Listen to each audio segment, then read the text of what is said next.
Some people mistake a quiet man for a powerless one. They only realize the difference after it's too late. The first-class lounge at Reagan National Airport carried the familiar scent of polished marble, roasted coffee, and expensive perfume.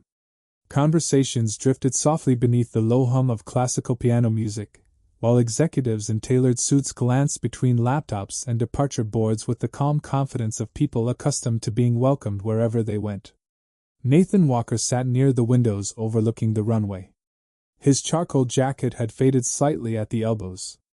A worn leather messenger bag rested beside his chair, its corners softened by years of use rather than fashion. In one hand, he held a children's sketchbook covered with bright blue crayon drawings. Every few minutes, he smiled faintly at one page before closing it again. His daughter had slipped it into his bag that morning. "Don't forget to look at this when you miss me." She was 8 years old. Nathan had promised he would. He glanced at his boarding pass. Flight 218. Seat 2B. Nothing remarkable about it. That was exactly how he preferred things. Across the lounge entrance, Victoria Reynolds stepped inside surrounded by 2 senior vice presidents from Hartwell Dynamics. Conversations paused almost imperceptibly as she passed. She carried herself with practiced precision, every movement measured, every smile controlled. At 36, Victoria had become one of the youngest executive presidents in the company's history. Financial magazines called her the future of American manufacturing. Business podcasts praised her instincts. Employees lowered their voices whenever she entered a room. She had grown accustomed to rooms making space for her. One of her assistants approached with a tablet. "Ms. Reynolds, boarding begins in 12 minutes. Victoria nodded without looking away from her screen. Then her eyes lifted. They settled briefly on Nathan. Gray jacket. Scuffed shoes. Old leather bag. No watch. No designer luggage. She looked away almost immediately. The judgment had already been made. Minutes later, passengers began filing onto the aircraft. Business class filled. Quickly. Nathan placed his messenger bag carefully into the overhead compartment before settling into seat 2B beside the window. He rested the sketchbook on his lap, running one thumb across the crayon drawing without opening it again. The cabin door remained open. Then Victoria appeared. She stopped beside row 2. Her eyes moved from the seat number to Nathan. For one silent moment, nothing happened. Then she turned toward the flight attendant. "There must be a mistake." The attendant checked the manifest. "I'm sorry, ma'am." Victoria kept her voice calm enough for everyone nearby to hear. "I don't wish to spend the next 3 hours sitting beside him." The sentence floated through the cabin. Several passengers looked up from their phones. Someone removed an earbud. A businessman lowered his newspaper. The flight attendant checked the boarding scanner again. "Mr. Walker's ticket is confirmed. Seat 2B. Victoria folded her arms. "Then perhaps he would be more comfortable somewhere else." Nathan finally looked at her. His expression held no anger. No embarrassment. No challenge. Only a quiet patience that somehow made the silence around them feel heavier. He reached up, removed his bag from the compartment, and stood.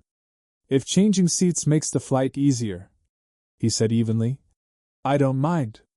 The flight attendant hesitated. "Sir, you don't have to, it's all right." Nathan lifted the worn leather bag onto one shoulder. The sketchbook remained tucked carefully beneath his arm. As he walked toward the rear cabin, whispers followed behind him.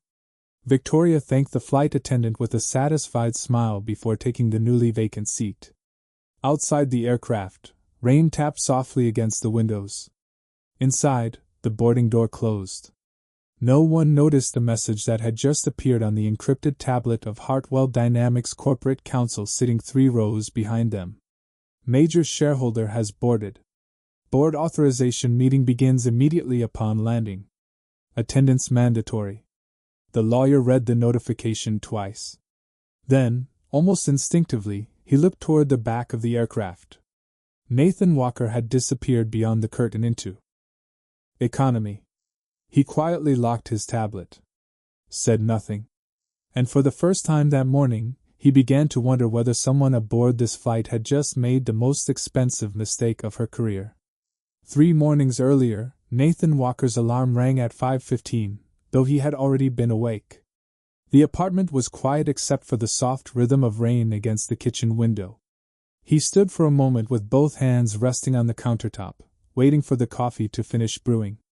On the refrigerator door hung a weekly school calendar covered in colorful magnets. Friday's square had been decorated with glitter stickers. Dad's trip. His daughter, Lily, had insisted on writing it herself. Nathan poured coffee into the same ceramic mug he had used for nearly 12 years. A thin crack ran from the handle toward the base. Most people would have replaced it long ago. He never had. Some things earn the right to stay. Footsteps padded softly across the hallway. Dad? Lily appeared wearing oversized socks and holding a stuffed rabbit by one ear. You were leaving before I woke up. Nathan smiled. I changed my mind. She crossed the kitchen without another word and wrapped both arms around his waist. He rested one hand gently against the back of her head. The embrace lasted only a few seconds. Either of them hurried to end it. Breakfast was simple. Toast. Scrambled eggs. Apple slices. Lily talked about a science project involving planets while Nathan listened more than he spoke. Every few moments he glanced toward the clock. Not because he was impatient. Because he had promised himself that work would never steal these mornings from her. By 7:30 he was driving her to school in a 6-year-old gray SUV that had accumulated more miles than most people would tolerate.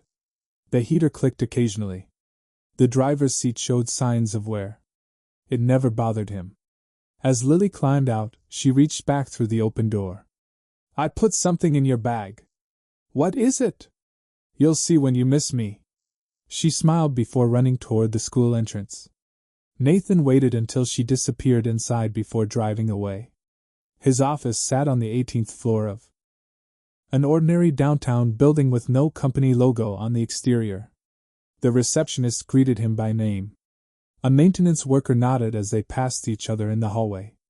Nathan greeted everyone exactly the same way. No titles.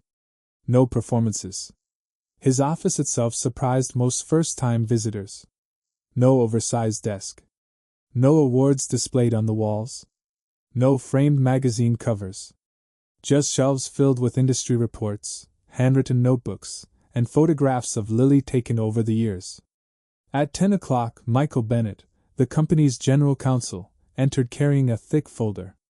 The acquisition documents are complete. Nathan looked up from his notes. And Hartwell Dynamics? Michael hesitated. The final transfer closed yesterday. Nathan nodded once. No celebration. No smile. He simply signed the final authorization page before sliding the folder back across the desk. Years earlier, when Hartwell Dynamics had nearly collapsed under aggressive debt restructuring, dozens of investors had walked away. Nathan had quietly done the opposite. He purchased shares that everyone else considered worthless. Then more. Then more again. He never appeared at shareholder meetings. Never accepted interviews. Never attached his name to the investments. He preferred numbers over headlines. Patience over recognition. Eventually those forgotten shares became something very different. 70%. Enough to decide the future of the company without ever raising his voice. Only 4 people knew the full extent of his ownership. All of them had signed confidentiality agreements years ago. Nathan intended to keep it that way for as long as possible. Michael remained standing.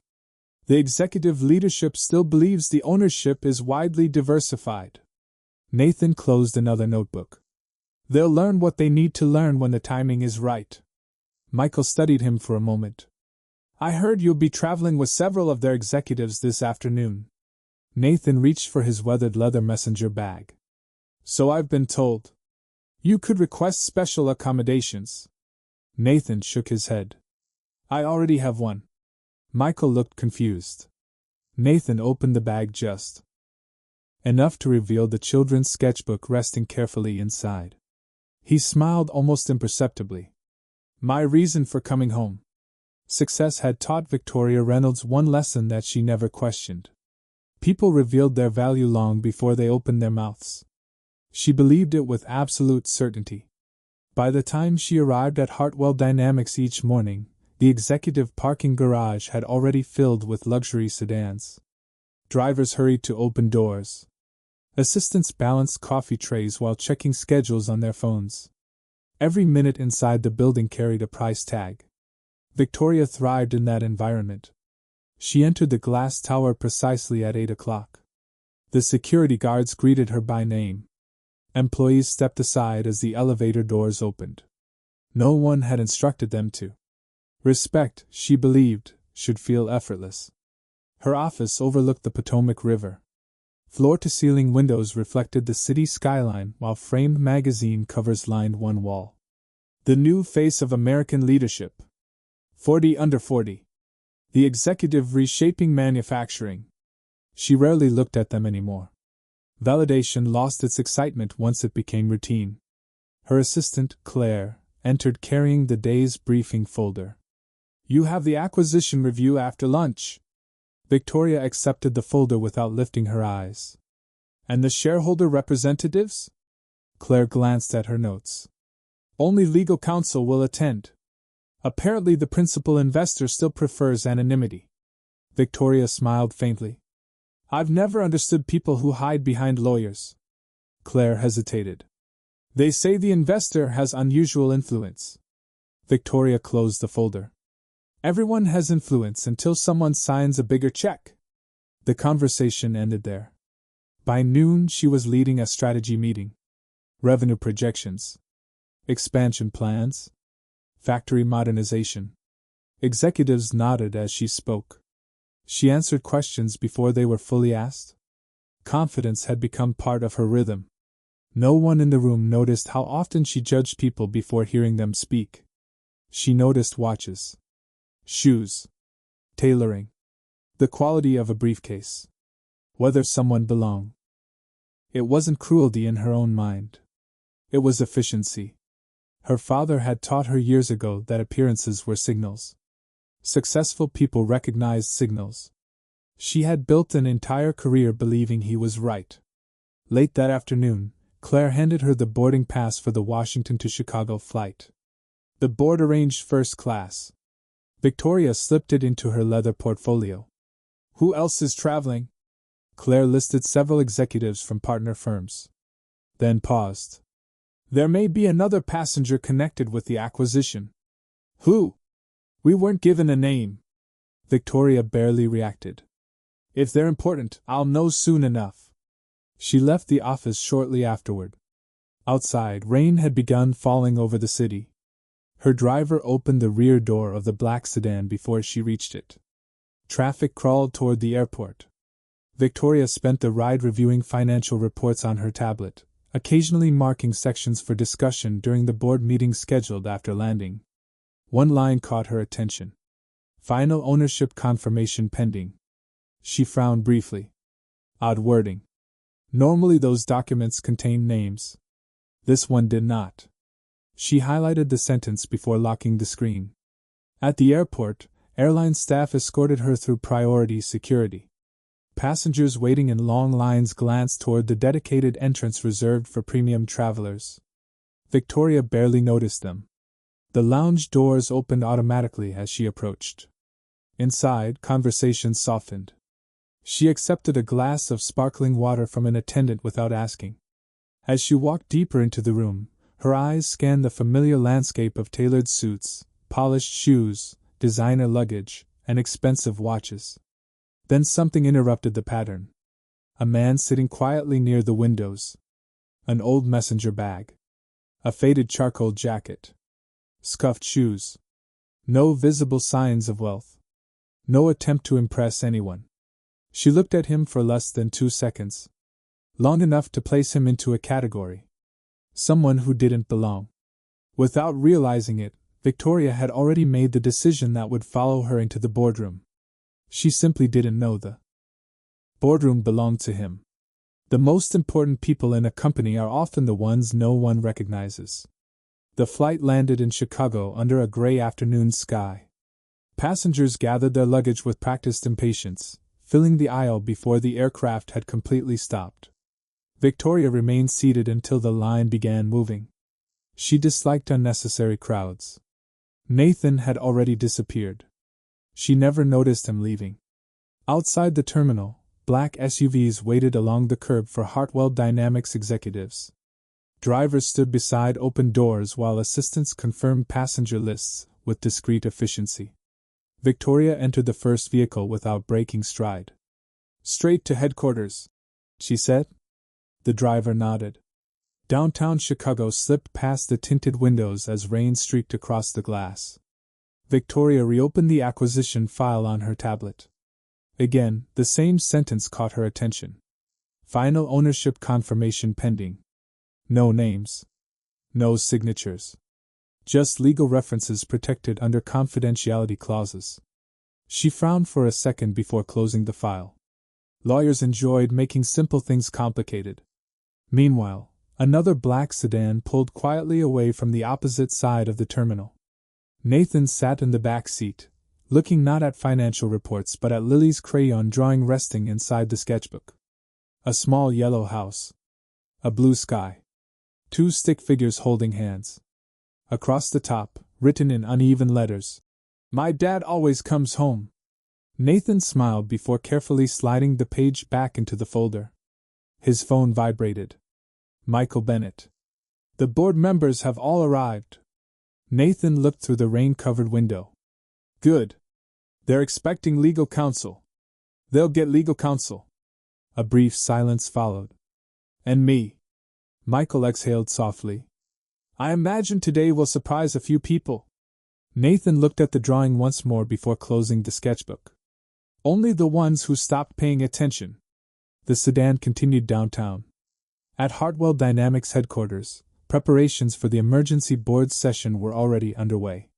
Security personnel checked identification badges more carefully than usual. Legal assistants carried sealed envelopes from one conference room to another. Outside the executive boardroom, members of the corporate legal department spoke in unusually quiet voices. No one explained why. Inside the building, Victoria stepped out of the elevator and immediately sensed something different. The atmosphere felt restrained. Conversations ended as people walked past. Several senior attorneys who normally greeted her with relaxed confidence seemed unusually focused. One even excused himself halfway through a sentence after receiving a secure message on his phone. Victoria noticed. She simply interpreted it as another complicated acquisition.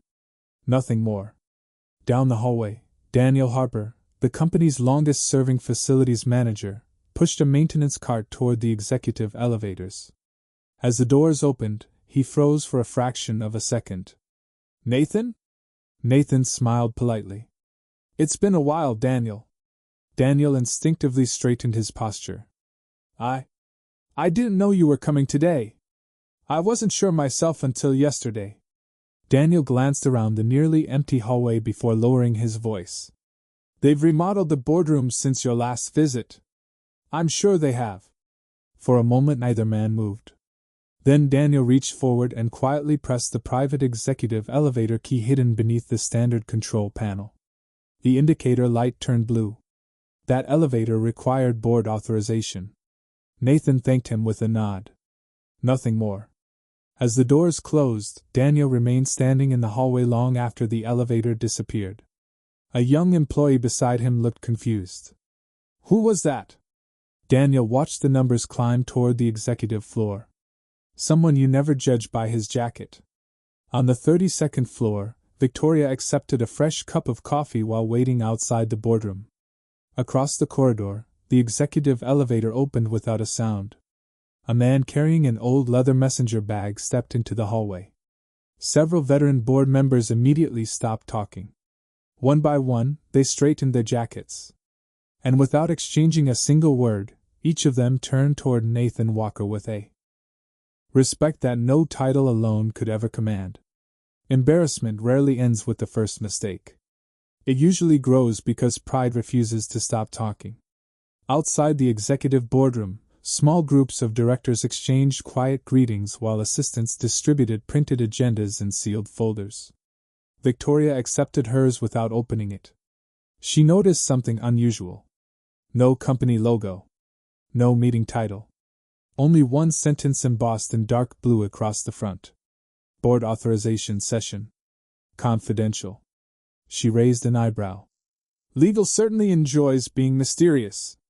Standing beside her was Richard Collins, Chief Financial Officer of Hartwell Dynamics. He had worked for the company for more than 20 years and had witnessed 3 CEOs come and go. "You flew in from Washington today?" he asked. Victoria nodded. "Interesting flight." Richard smiled politely. "I've heard airport travel has a way of introducing unexpected people." Victoria laughed softly. "It certainly does." Several executives turned toward her. Without realizing it, she had become the center of the conversation. "There was a man in first class," she began, "wearing an old jacket. Scuffed shoes. He looked completely out of place." A few people smiled politely. Victoria continued. "He insisted on sitting in the seat next to mine." Richard looked slightly confused. "If it was his assigned seat." "It was." Victoria shrugged. "I simply asked the flight attendant to move him." One vice president chuckled. "I suppose the airline fixed the problem." "They did." She took a sip of coffee. "He was surprisingly cooperative." Another executive laughed. "Some people book premium cabins once in their lives just to feel important." Victoria smiled. "Exactly." The conversation should have ended there. Instead, confidence encouraged one sentence too many. "I almost felt sorry for him." She paused. "Imagine saving for months just to buy one first-class ticket, only to discover you still don't belong there." A few people laughed. Others did not. Richard lowered his coffee cup. "Did he say anything?" "Very little." "What was his name?" Victoria searched her memory. "The boarding pass said." She frowned. "Briefly. Walker." Richard's expression changed almost imperceptibly. "Walker? I think so." "Nathan Walker?" "I'm not sure." Richard became unusually quiet. Before he could ask another question, his phone vibrated. He glanced at the screen. The color slowly drained from his face. He locked the phone immediately. "Is something wrong?" Victoria asked. "No." His answer came too quickly. "Just board business." Across the hallway, Michael Bennett stepped out of the legal office carrying several sealed envelopes. He walked directly toward the boardroom without acknowledging anyone. Behind him followed 2 outside attorneys. Neither spoke. Neither smiled. The atmosphere shifted. Even those who had been laughing moments earlier instinctively lowered their voices. Victoria noticed the change but interpreted it as pre-meeting tension. Nothing more. At the far end of the corridor, the executive elevator chimed. Every conversation stopped.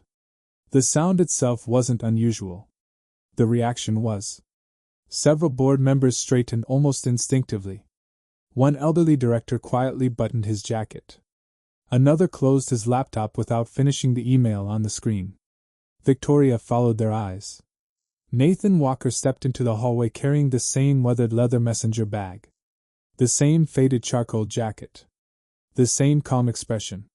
For the briefest moment, she almost laughed at the coincidence. "He found his way here," she whispered. One of the vice presidents leaned toward her. "Do you know him?" Victoria answered just loudly enough for those nearby to hear. "Only well enough to know someone should have explained which floor this meeting is on." She smiled. "Legal offices are downstairs." Nathan heard every word. He neither slowed his pace nor looked offended. He simply walked past the gathering executives. As he passed Richard Collins, the veteran CFO quietly stepped aside. Not to avoid him. To make room. Victoria watched the exchange with mild curiosity. Then she noticed something even stranger. One after another, directors who controlled billions of dollars in corporate assets nodded respectfully as Nathan walked by. Not a single one offered him directions. Not a single one questioned why he was there. Instead, they waited, as though the meeting could not begin until the quiet man with the worn leather bag reached the head of the table. The truth never raises its voice. It simply enters the room. The boardroom doors opened precisely at 3 o'clock. One by one, directors filed inside, taking their assigned seats around a long walnut table polished to a mirror finish. Floor-to-ceiling windows overlooked the Chicago skyline, but no one paid attention to the view. Every chair carried a nameplate. Every folder had been arranged with exact precision. Victoria located her seat halfway down the right side of the table. She glanced toward the head chair. Empty. Richard Collins remained standing instead of sitting. Michael Bennett entered moments later, carrying a black leather portfolio sealed with the company's legal insignia. "Ladies and gentlemen," he began, "thank you for attending this emergency authorization session." His voice carried none of the warmth normally heard during executive meetings. "This meeting has been called under Article 7 of the Corporate Governance Agreement." Several executives exchanged uncertain glances. Victoria quietly opened her folder. The first page contained only one sentence: ownership confirmation and governance transition. Before anyone could ask a question, Michael looked toward the closed doors. "Our final attendee has arrived." The room fell silent. The doors opened again. Nathan Walker stepped inside carrying the same weathered leather messenger bag. The same charcoal jacket. The same calm expression. Victoria blinked once, then frowned. For a brief second she assumed someone had made a serious mistake. Nathan walked past every empty guest chair. Past the observer seats. Past the legal section. Without hesitation, he continued toward the head of the table. Victoria almost spoke. Richard Collins stood first. Then another director. Then another. Within seconds every member of the board was on their feet. No announcement had been made. No instruction had been given. They simply stood. Victoria remained seated. She looked around the room in confusion. "What is everyone doing?" No one answered. Nathan placed the old leather messenger bag gently beside the head chair. He removed Lily's sketchbook first. Not his laptop. Not financial reports. The sketchbook. He set it carefully beside a glass of water before taking his seat. Only then did the board members sit down. Victoria stared across the table. Her mind struggled to connect the man from seat 2B with the room surrounding him. Michael Bennett broke the silence. "For the record, today's meeting confirms the identity of the majority beneficial owner of Hartwell Dynamics." He opened the black portfolio. Several legal documents were placed neatly before each director. "Following completion of the acquisition finalized yesterday." He paused. "Mr. Nathan Walker now controls 70% of the company's voting shares." Silence. Absolute silence. No papers moved. No chairs shifted. Even the air conditioning seemed louder. Victoria looked down at the documents. Nathan Walker. Beneficial owner. Voting control, 70%. Her eyes returned to the man across the table. The faded jacket. The worn messenger bag. The quiet face she had dismissed less than 24 hours earlier. It couldn't be. She searched the room for someone waiting to correct the misunderstanding. No one did. Michael continued. "Effective immediately, all major governance decisions require Mr. Walker's authorization." Richard Collins slid another document toward Nathan. "Congratulations, sir." Nathan acknowledged him with a simple nod. No smile. No celebration. No hint of satisfaction. As if nothing unusual had happened. Victoria finally found her voice. "There has to be some mistake." Every head in the room turned toward her. Michael answered calmly. "There is no mistake." She looked directly at Nathan. "The man from the airplane." Nathan met her eyes for the first time since boarding the flight. "Yes." His voice remained steady. "The man from the airplane." Victoria's heartbeat seemed to echo inside the silent room. Fragments of the previous day flashed through her mind. The flight attendant. The laughter. The jokes. The words she had spoken outside this very boardroom only minutes earlier. Someone should have explained which floor this meeting is on. Legal offices are downstairs. She suddenly understood why no one had laughed. Nathan folded his hands calmly on the polished table. Then, with the same quiet voice he had used when offering to change seats on the airplane, he spoke the sentence that transformed the entire room. "I believe we have company business to discuss. Shall we begin?" Power is most frightening when it has nothing to prove. No one spoke after Nathan's question. The silence stretched across the boardroom like a wire pulled too tight. Nathan opened the leather messenger bag. Several executives expected him to remove financial projections or legal binders. Instead, he took out a thin notebook filled with handwritten notes. The pages were worn from use. He laid it beside Lily's sketchbook before looking toward Michael Bennett. "Let's begin with governance." Michael nodded. "The first item concerns executive conduct and organizational culture." A screen at the front of the room illuminated. Corporate policies appeared. Employee engagement reports. Executive evaluations. Anonymous workplace surveys. Victoria felt a small measure of relief. This had nothing to do with the airplane. Not directly. Nathan folded his hands. "I've spent years investing in companies." His voice remained calm. "I've learned that balance sheets tell you how a company performs." He paused. "But people tell you who the company really is." No one interrupted. He continued. "Before increasing my investment, I requested independent cultural assessments." Several directors exchanged surprised looks. Richard Collins nodded quietly. He already knew. Michael changed the slide. Employee turnover among junior managers. Promotion disparities. Leadership complaints. Anonymous comments filled the screen. People fear speaking honestly. Promotion depends on pleasing executives. Respect is reserved for titles, not character. The room became noticeably quieter. Nathan looked toward no one in particular. "Numbers reveal profit." He rested one hand on the notebook. "Patterns reveal leadership." Victoria shifted slightly in her chair. For the first time that afternoon, uncertainty began replacing confidence.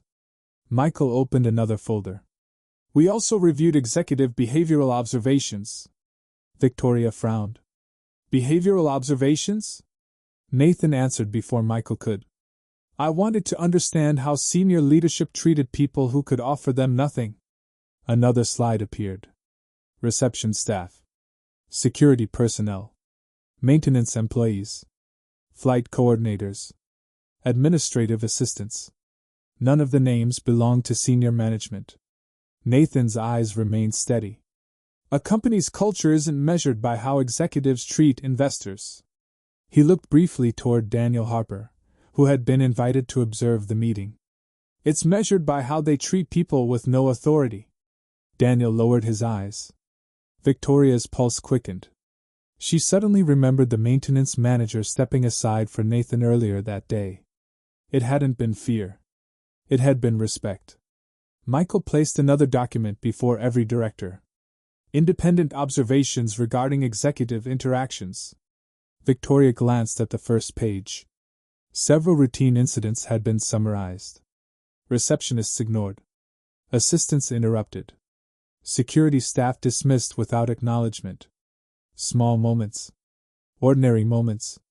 Moments she had never considered important. Nathan finally looked directly at her. His expression remained exactly as calm as it had been on the airplane. "Yesterday," he spoke without accusation, "you asked a flight attendant to move me." Victoria swallowed. "Mr. Walker, Nathan gently raised one hand. "I am not discussing seating arrangements." She stopped speaking. "I'm discussing assumptions." No anger entered his voice. No sarcasm. Only quiet certainty. "You believed my jacket described my character." The room remained motionless. "You believed my shoes described my value." Victoria lowered her eyes. "You believed my seat determined whether I belong." Another silence settled over the boardroom. Nathan continued. If I had simply been an ordinary father traveling home to his daughter. He glanced briefly at Lily's sketchbook. Would that have made your decision acceptable? The question hung unanswered. Because everyone already knew the answer. Nathan turned back toward the directors. This meeting is not about embarrassing anyone. His eyes moved across the room. It is about deciding whether the people entrusted with leading this company represent the values we expect every employee to live by. Michael quietly closed one folder and opened another. Mr. Walker, he said, the governance committee has prepared recommendations. Nathan nodded once. Let's hear them. Across the table, Victoria felt something she had not experienced in years. Not fear of losing an argument. Not fear of losing influence. For the first time in her career, she feared that every decision she had ever considered insignificant had been carefully remembered by someone who never needed to announce who he was. Justice does not always arrive with anger. Sometimes it arrives with a choice. The governance committee chairman adjusted his glasses before opening the final report. There are 3 recommendations before the board. His voice echoed softly through the room. First, a formal review of executive conduct. Second, a vote regarding executive leadership. Third, implementation of a revised company culture policy. No one interrupted. Every eye eventually returned to Nathan. He had the authority to decide the outcome with a single vote. Instead, he quietly slid the report back across the table. I'd like to hear from Ms. Reynolds first. The request caught everyone by surprise. Victoria looked up slowly. For several seconds, she remained silent. Her perfectly prepared confidence had disappeared somewhere between the airport lounge and this boardroom. I don't know what you expect me to say, Nathan answered calmly. The truth usually works. She lowered her eyes. I judged you. No one moved. I saw your clothes before I saw you. She forced herself to continue. I assumed someone dressed like that couldn't possibly belong beside me. The words sounded heavier once spoken aloud. I never asked your name. She looked toward the sketchbook lying beside Nathan. I never wondered where you were traveling. A long silence followed. I only wondered why someone like you had a first-class ticket. The room remained completely still. Nathan listened without expression. Victoria drew a slow breath.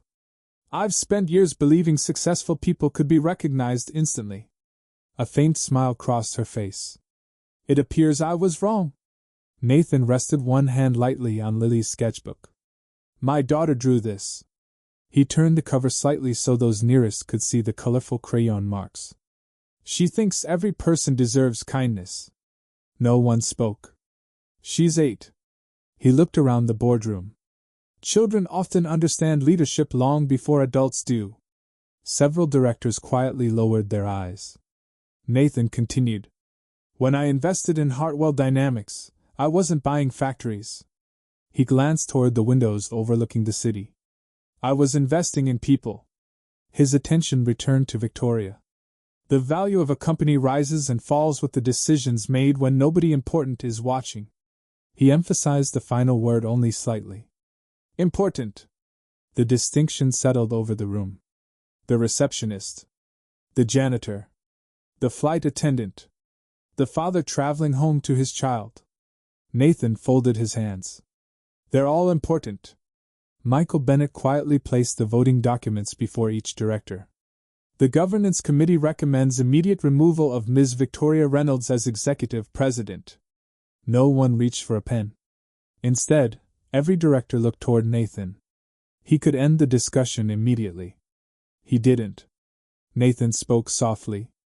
I won't ask anyone to vote because of what happened on an airplane. Victoria looked at him, surprised.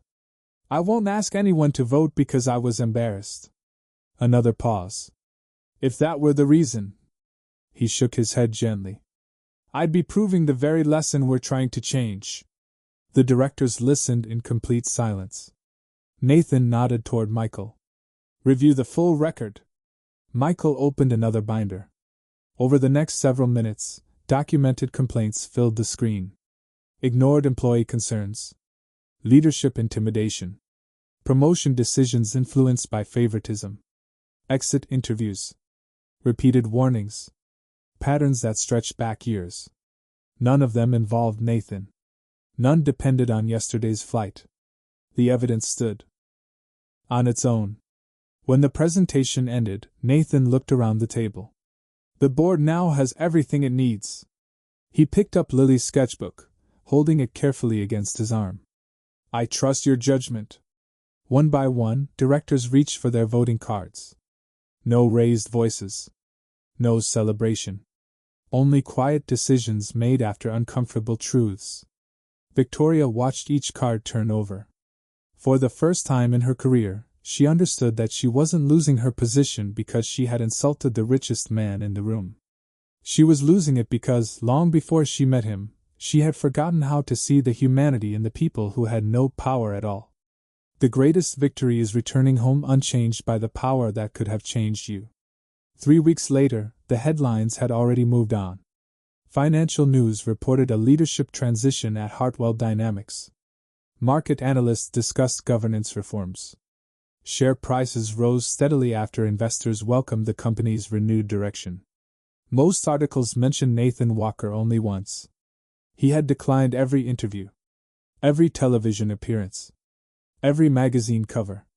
The attention belonged to the company, not to him. Inside Hartwell Dynamics, small changes quietly began reshaping daily life. Executive parking spaces were reduced. Employee town hall meetings became mandatory. Anonymous feedback channels were reviewed directly by the board instead of middle management. Receptionists attended leadership meetings. Maintenance supervisors participated in operational planning sessions. No one announced these changes with dramatic speeches. They simply became the new standard. Daniel Harper noticed the difference first. For the first time in 27 years, directors stopped to greet him by name. Not because they feared another hidden shareholder.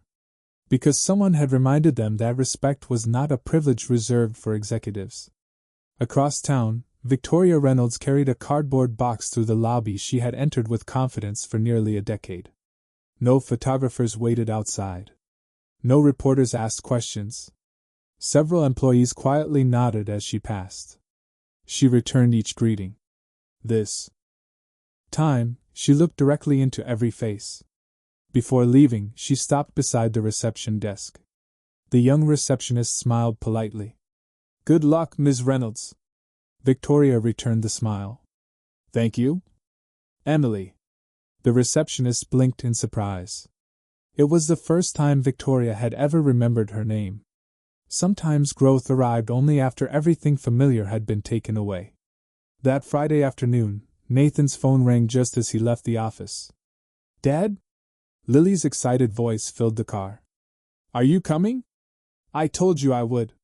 You promised. I always keep my promises. 20 minutes later, he parked outside Jefferson Elementary School. Children poured through the front doors carrying backpacks almost larger than themselves. Parents waved from the sidewalk. Teachers smiled through the afternoon rush. Then Nathan saw Lily. She spotted him immediately. Dad! She ran across the grass without hesitation. Nathan knelt as she threw both arms around his neck. For several seconds neither of them spoke. Nothing in the boardroom had felt more important than that embrace. Lily finally stepped back and looked up at him. Did you look at my drawing? Nathan reached into the familiar leather messenger bag. The sketchbook was still there. I looked at it every day. She grinned. I knew you would. They walked slowly toward the parking lot together. Lily slipped her small hand into his. Did your work trip go okay? Nathan looked down at her. It taught some people an important lesson. What lesson? He thought for a moment. The same one you already know. She tilted her head. What is it? Nathan smiled. You never know who someone is until you choose to treat them with kindness. Lily nodded as if the answer had always been obvious. I thought everybody knew that. Nathan laughed quietly. I wish they did. The evening sun settled low across the school playground as they walked toward the old gray SUV. No security escorts. No luxury cars. No cameras. only a father carrying a weathered leather messenger bag in one hand and his daughter's backpack in the other. Inside the bag rested a simple sketchbook filled with crayon drawings. Beside it lay the signed documents giving him control of one of the largest companies in the country. He never compared the two, because only one of them reminded him who he truly wanted to be. And as the old SUV disappeared into the quiet streets, the company he owned had gained a better leader, while the little girl waiting at home had never stopped having the father she deserved.